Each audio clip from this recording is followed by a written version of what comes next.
சிவாய நம. வணக்கம். நான் உங்கள் ஜோதிடர் கருப்புசாமி கேஜிஎஃப்.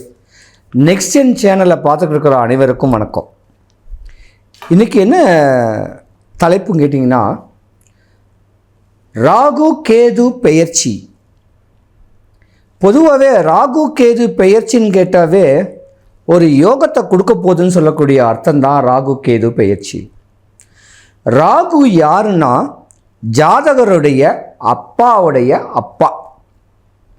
கேதுன்னா அம்மாவுடைய அம்மா.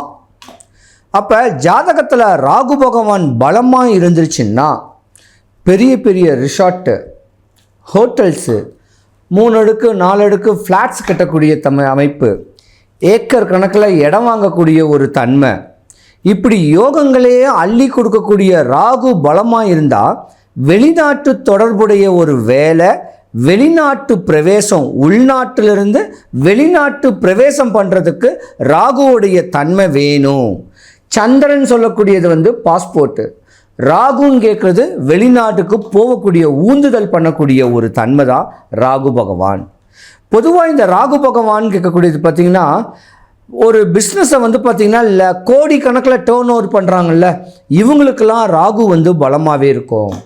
பெரிய பெரிய கம்பெனி வச்சுக்கக்கூடியவங்க, பெரிய பெரிய ஹோட்டல்ஸு, இந்த மாதிரியான ஒரு தன்மைக்கெல்லாம் ராகு பகவான் பலன் வாய்ந்ததாக இருக்கக்கூடிய நேரம் உண்டு. ஆனால் கேது பகவான் பலமாக இருந்தால் கோயிலில் அர்ச்சகர், ஸ்பிரிச்சுவல் ஸ்பீச்சு, ஆன்மீக தன்மையில் ஏதாவது ஒரு அமைப்பு, ஏதாவது ஒரு பதவி, இல்லை ஜோதிடன் சொல்லலாம், குறி சொல்லலாம், அருள்வாக்கு சொல்லலாம், இதெல்லாம் கேதுவுடைய தன்மை. ஆனால் ஜாதகத்தில் ராகு பகவான் உல்டாவா போணுச்சுன்னா கத்தியை கையில் வச்சுக்கணும், பையில் வச்சுக்கணும், துப்பாக்கியை உள்ளே வச்சுக்கணும். ஏன்னா உங்களை நீங்கள் காப்பாற்றிக்கிறதுக்காக இந்த மாதிரியான ஆயுதங்களை நீங்கள் பயன்படுத்தக்கூடிய தன்மை வரும். அதாவது ஸ்மக்லிங் பண்ணுவாங்க, நம்ம நாட்டுக்கு பீடையாக இருப்பாங்க, உள்நாட்டுக்கு பீடையாக இருப்பாங்க. ஏன் ஏதாவது ஒரு கொலை களவு செஞ்சால் பயம் இருக்கும்ல, அந்த பயத்தோடு இருக்கக்கூடிய தன்மை ராகு பகவான் உல்டாவாக போச்சுன்னா. பொதுவாகவே இந்த ராகு பகவான் உல்டாவாக போகிறதுக்கு உண்டான ஒரு காரணமும் இருக்குது. உதாரணம், கறி கடை வெட்டுறாங்க பார்த்தீங்களா, கறி வெட்டுறாங்களே, அவங்களுக்கு ராகு பலன் கொடுக்காது. ஏன்னா எப்பயுமே கையில் கத்தி இருக்கும். அந்த ராகுன்னு சொல்லக்கூடியதான் அந்த கறி கட்டை, அதாவது அந்த புளிய மரம்னு சொல்லுவாங்க. அந்த புளிய மரம் ஜாதகத்தில் இந்த மாதிரி கறி வெட்டுறவனுக்கு தான் உல்டாவாக போயிடும். அதே போல் பிரயாணத்தில் ஏதாவது ஒரு லாங் டிரைவ் போகும்போது புளிய மரத்து மேலே கார் மோதிச்சுன்னு சொல்லக்கூடிய ஹெட்லைன்ஸ் வரும் பார்த்தீங்களா, இதுக்கு காரகனும் ராகு தான். அப்போ நீங்கள் என்ன பண்ணணுன்னா, ராகு தசை நடக்கிறவங்களாக இருந்தாலும் சரி, ராகு புத்தி நடக்கிறவங்க இருந்தாலும் சரி, ஜாதகத்தை ஒரு நல்ல ஜோதிடர்கிட்ட காமிச்சு தனக்கு ஏதாவது ராகுக்குடைய தோஷங்கள் இருக்கா, இல்லை ராகுவுடைய கெட்ட பார்வைகள் இருக்கா, இல்லை நடக்கிற நேரத்தில் ராகு தசை நடக்குதா, இல்லை ராசிக்கு 8வது வீடு 10வது வீடு 12வது வீட்டில் ராகு பகவானுடைய அமைப்பு இருக்கான்னு பார்த்து உங்களுடைய ஜாதகருடைய அப்பாவுடைய அப்பா இறந்திருந்தார்னா அவருக்கு போயிட்டு ராமேஸ்வரத்தில் ஒரு பிண்ட பூஜை ஒன்று பண்ணுங்க. முடியாதவங்க தான் வீட்டில் ஒரு படையல் போட்டு தான் தாத்தாவை நினச்சி ஒரு சாமி கும்பிட்டு வந்தீங்கன்னா இந்த மாதிரியான இடையூறல் உங்களுக்கு வராது. பொதுவாகவே இந்த ராகு கேது உங்களுக்கு நல்ல நேரத்தை கொடுக்கணும் விஷயங்கள் சொன்னால் ஒரு சின்ன ஸ்லோகம் சொல்கிறேன், அந்த ஸ்லோகத்தை சொல்லுங்கள். இன்பமே செய்யும் ராகு கேது பகவானே, அன்பால் நான் உன்னை அடிபணிவேன், என்பால் நான் அடைந்த துன்பங்கள் போய் இருள் அகற்றி தூய நலம் திகழ எனக்கு இன்றே தருவாய் அருள், ராகு கேது பகவானே போற்றி. இந்த ஸ்லோகத்தை சொல்லுங்க, உங்களுக்கு சுபிக்ஷம் கிடைக்கும். கும்பராசியில் தான் ஜென்மத்தில் தான் ராகு பகவான் இந்த 2025 சித்திரை மாதத்துக்கு மேலே உங்களுக்கு பயிற்சி. கும்பராசியில் செவ்வாய் பகவான் இருக்கார், ராகு பகவான் இருக்கார், குரு பகவான் இருக்கார். அப்போ படித்த பண்புள்ள அரசு சம்பந்தப்பட்ட அதிகார தோரணையான வேலை உடையவங்க நீங்கள் தான். ஒரு டாக்டரு, ஒரு ப்ரொஃபஸரு, தொழில் பண்ணக்கூடிய தொழில் அதிபர்கள் இந்த ஜாதகத்தில் பலமாகவே இருப்பீங்க. ஆணாக பிறந்தாலும் ஆணின் தன்மையில் இருப்பீங்க, பெண்ணாக பிறந்தாலும் இந்த முதுகுத்தண்டு ஆணுக்குடைய ஒரு முதுகுத்தண்டு. ஓடி ஓடி உழைக்கக்கூடிய தன்மை உடையவங்க தான் இந்த ராசிக்காரங்க. பொதுவாகவே இந்த கும்பராசின்னு கேட்டாவே ரகசியம் காக்கக்கூடியவங்க, இன்டெலிஜென்ட் ஆஃபீஸர், புலனாய்வுத்துறை, இராணுவத்தில் உயர் அதிகாரி, ஜட்ஜு, அட்வொகேட்டு ஜட்ஜ் ஆவாங்க. ஜட்ஜு இன்னொரு உயர் பதவி வரக்கூடிய ஒரு தருணம். எல்லாத்துக்கும் அதிபதி சனீஸ்வர பகவான் கும்பராசிக்காரங்க தான். ஆனால் 2025க்கு முன்ன வரைக்கும் தனக்கு பதவி கிடைக்கலையேன்னு சொல்லக்கூடிய ஏக்கங்கள் இருக்கலாம், தனக்கு ஒரு ஸ்டார் கிடைக்கலையேன்னு சொல்லக்கூடிய ஏக்கங்கள் இருக்கலாம்.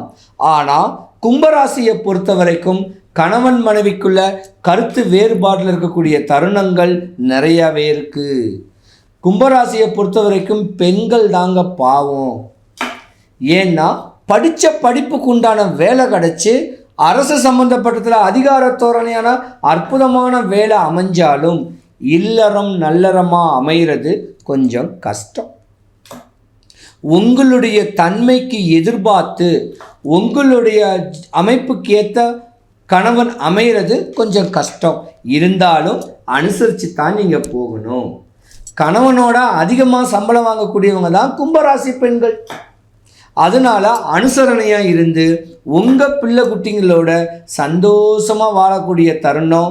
உங்கள் பிள்ளைங்களுக்கு நல்ல படிப்பறிவு, நல்ல ஞானம், நல்ல வேலை, நல்ல திருமணத்தை பண்ணு சொல்லக்கூடிய ஆதங்கங்கள், ஆசைகள் கும்பராசிக்காரங்களுக்கு இருக்கும்.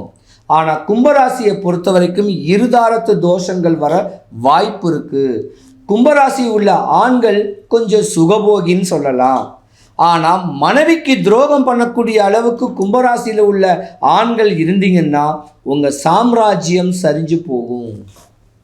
ஏன்னா இப்போத்தான் 2.5 வருஷம் சனி பகவான் தசை முடிஞ்சிருக்கு.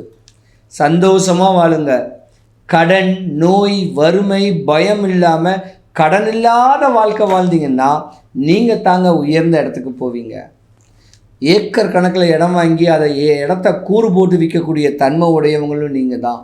கடல் தாண்டி வியாபாரம் பண்ணி வெளியூர் வெளிதாசத்தில் போயிட்டு சம்பாதிக்கக்கூடிய தன்மை உடையவங்களும் நீங்கள் தான். கும்பராசிக்காரங்க வந்து பார்த்திங்கன்னா சூப்பர் ஜாதகங்க. ஆனால் தன்னுடைய ஆசைகள்னால, தன்னுடைய அற்ப ஆசைனால தான் குடும்பத்தை விட்டு பற்றட்டு அடுத்த குடும்பத்து மேலே ஆதிக்கம் செலுத்தினால தான் உங்கள் வாழ்க்கை சாம்ராஜ்யம் இப்படி ஆகக்கூடிய தன்மை இருக்குது. சேர்ந்து வாழணும். மனைவிங்கிறவர் தனக்கு கன்னிகா தானத்தை ஒரு பொண்ணை கொடுத்துட்டாங்கன்னா அந்த பொண்ணை தன்னுடைய மனைவியை மகாலட்சுமிக்கு ஈக்குவலாக பாவிச்சு வாழ்ந்து வந்தீங்கன்னா உங்கள் குடும்பம் சுபிக்ஷம் அடையும். இடையூறுலே வராது. கணவன் மனைவிக்குள்ள கருத்து வேறுபாட்டில் பிரிஞ்சிருந்தாலே அந்த அடிவயத்துலேருந்து வரக்கூடிய சாபமே உங்கள் வாழ்க்கையை சிதைச்சு கொடுத்துரும். பல இடையூறுகளை தான் சந்திக்கக்கூடிய தருணங்கள் உண்டு. ஆனால் ஜென்மத்தில் சனி பகவான் இருந்து இப்போ பிரவேசம் ஆயிட்டாரு. ஜென்மத்தில் இன்னைக்கு ராகு பகவான் வந்திருக்கிறனால பணங்காசு வர்றதுக்கு வாய்ப்பு இருக்குது. முன்னோர் சொத்து பத்து வர்றதுக்கான ஒரு வாய்ப்பு இருக்குது. ஏதாவது ஒரு வம்பு தும்பு வழக்கு இருந்தால் அதை நீங்கள் வெற்றி காணக்கூடிய ஒரு தருணமும் உங்கள் ராசியில் உண்டு. கும்பராசிக்காரங்களுக்கும் ராகு பகவானுக்கும் ஒரு டைப் இருக்குது. ஏன்னா கும்பராசி சதய நட்சத்திரம், ராகுவுடைய சாரம். அப்போ ராகு பகவான் உங்கள் ராசியிலே இருக்காரு. ஆனால் ராசிக்கு பகைதான். அதனால் பயப்பட வேண்டாம். நீங்கள் தான் உங்கள் முன்னோர் வழிபாடை பண்ணணும், உங்கள் குலதெய்வ வழிபாடை பண்ணணும். இப்படி முறையாக பண்ணிக்கிட்டு வந்தீங்கன்னா இன்பத்தையே செய்யக்கூடிய ராகு பகவான் உங்களுக்கு போகத்தையே கொடுப்பாரு. சுகபோகமான ஒரு வாழ்க்கை வாழக்கூடிய தருணம் கும்பராசிக்காரர்களுக்கு தான் உண்டு. இத்தனை வருஷம் 2025 வரைக்கும் பட்ட துன்பத்துக்கு பிராயச்சித்தம் பார்க்க முடியாது. ஆனால் ஆன்மீக தோரணையில், ஆன்மீக வழிபாடில் ஏதாவது ஒரு கோயிலை பிடிச்சிக்கிட்டு வந்தீங்கன்னா உங்கள் வாழ்க்கை நல்லாயிருக்கும். கும்பராசியை பொறுத்த வரைக்கும் சனீஸ்வரன் பகவானையும் வழிபடலாம். சனீஸ்வரன் பகவானுக்கு ஈக்குவல் செவ்வாய் பகவான். நீங்கள் தான் வடபழனி முருகன் கோயிலுக்கு போகணும். அங்கே போய் ஏதாவது ஒரு ராகு காலத்தில் எம்பெருமான வழிபட்டு வந்தீங்கன்னா உங்கள் வாழ்க்கை சுபிக்ஷம் அடையிறதுக்கு உண்டான ஒரு நேரம் நிறையாவே இருக்குது. கும்பராசியை பொறுத்த வரைக்கும் சனீஸ்வரன் பகவானை பொலிச்செல்லூரில் ஒரு சனீஸ்வரன் பகவான் கோயில் இருக்குது. திருநள்ளாறில் ஒரு சனீஸ்வரன் பகவான் கோயில் இருக்குது. உங்கள் ஊருக்குள்ளே ஏதாவது ஒரு சிவன் கோயிலுக்கு போய் அங்கே சனீஸ்வர பகவானுடைய சன்னதியில் வழிபட்டு வந்தாலும் கும்பராசிக்காரங்களுக்கு 7.5 சனி முடிஞ்சு போச்சு.